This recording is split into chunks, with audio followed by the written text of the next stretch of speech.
Those who maintain that government is an institution which holds monopoly on the use of retaliatory force in a given geographic area carefully omit to mention what kind of monopoly such an institution would be, and for obvious reasons. To claim that a government is a market monopoly is patently absurd, since competition must be prohibited. With competition, it would not be a monopoly, and therefore it would not be a government, according to their definition.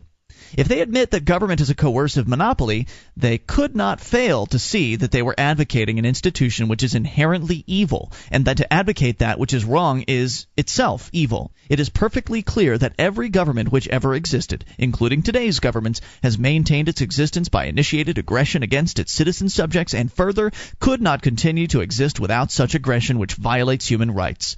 To claim, therefore, that government holds a monopoly on the use of retaliatory force is to surrender to and condone initiated force. An institution of initiated force can hardly, by any stretch of rational imagination, hold a monopoly on the use of retaliatory force. Such a notion is worse than absurd, as it helps to maintain the idea that government is good.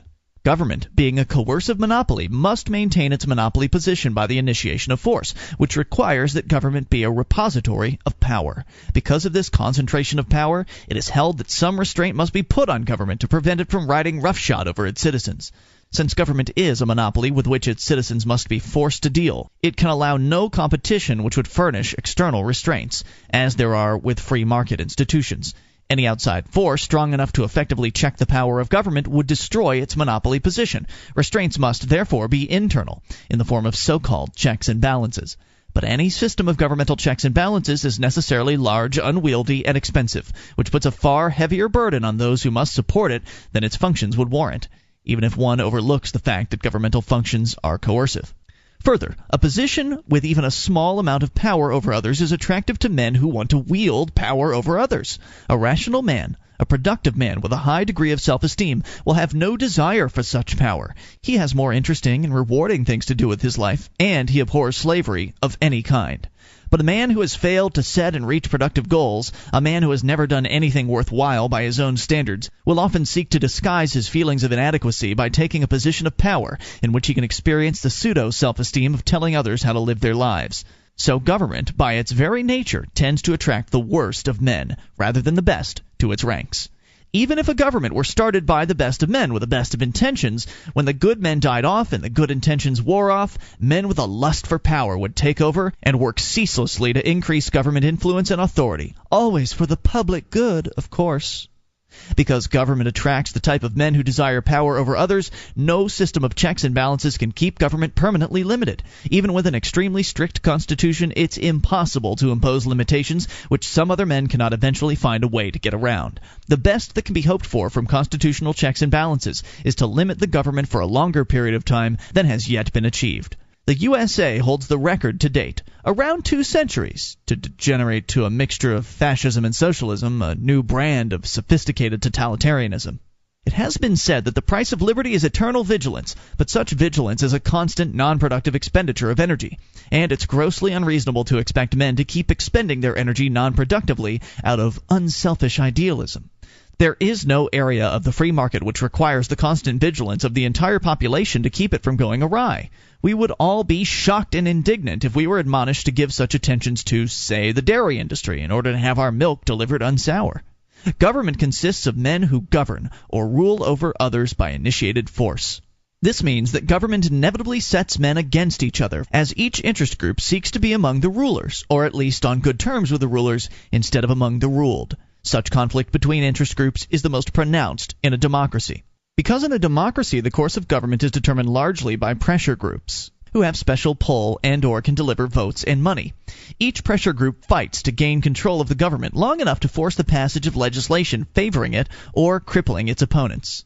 The constant and inevitable political warfare makes each interest group a threat to anyone outside itself and prompts otherwise non-aggressive groups to pressure the government for legislation favorable to them, as an act of self-defense if for no other reason.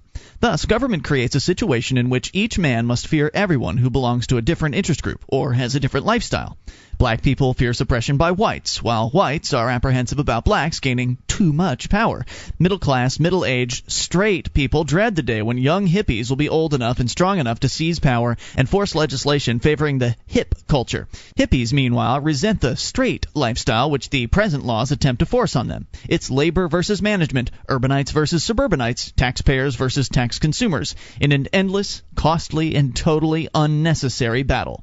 Without government, no one would need to fear that someone else's group would gain the upper hand and use the power of law to force its will on him. People of vastly different occupations, interests, and lifestyles could live peacefully together because none would be capable of using a politician to threaten the others. It's the power of government which causes most of the strife between various groups in our society.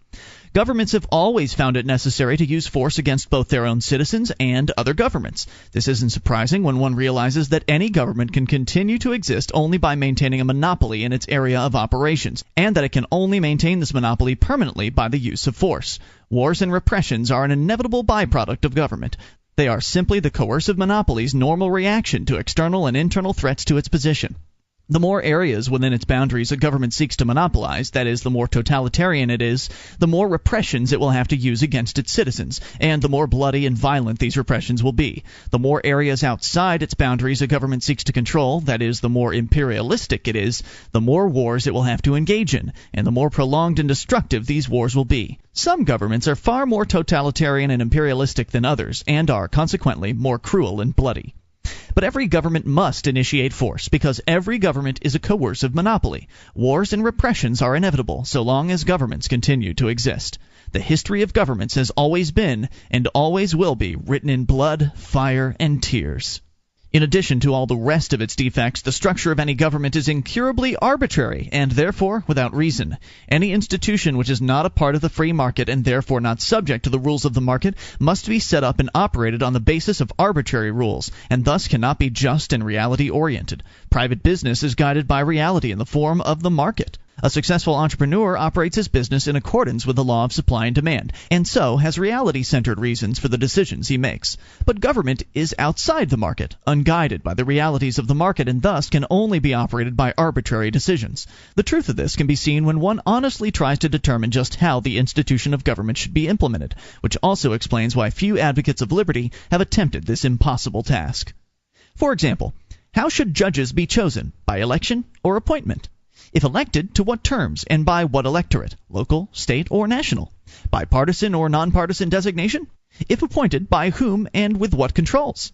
What are the rules for voting? Who decides what they should be? And what are the objective criteria for such decisions?